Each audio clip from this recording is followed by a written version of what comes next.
அண்ணாமலைக்கு இப்படியான வரவேற்புகள் கிடைக்கும் அப்படிங்கிறது நம்ம எல்லாருக்கும் தெரியும்.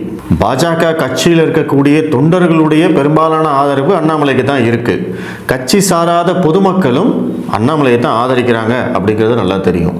ஆனால் நேற்று மதுரையில் நடந்தது கட்சி நிர்வாகிகளுடைய கூட்டம். நேற்று அண்ணாமலை மேடை ஏறினது பார்த்தீங்க அப்படின்னா அங்கே இருக்கக்கூடிய அத்தனை பேரும் கட்சி நிர்வாகிகள், கட்சியில் பொறுப்பில் இருக்கக்கூடியவர்கள். அதனால தான் நீங்கள் அந்த மீட்டிங் ஆரம்பிக்கிற போது பார்த்தீங்க அப்படின்னா முதல்ல திரு ராமஸ்ரீனிவாசன் அவர்கள் பத்திரிகையாளர்களை எல்லாம் கிளம்ப சொல்லுவார்.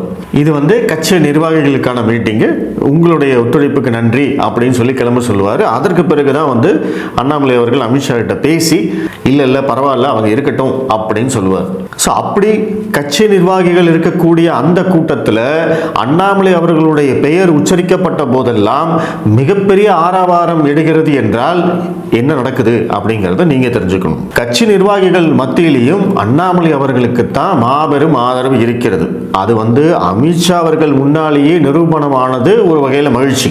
ஏன்னா அமித்ஷா அவர்கள் பேசும்போது அண்ணாமலை அப்படின்னு பேர் சொன்னதுக்கு அப்புறமா அவரால் ஒரு 30 செகண்ட் பேச முடியல. அண்ணாமலைஜி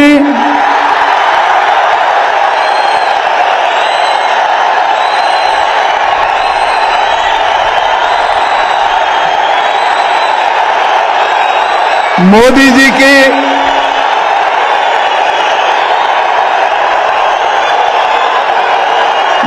जी के मंत्री परिषद में அவரே சிரிச்சு ஒரு வியந்து பார்த்தாரு அப்படின்னு தான் சொல்லணும்.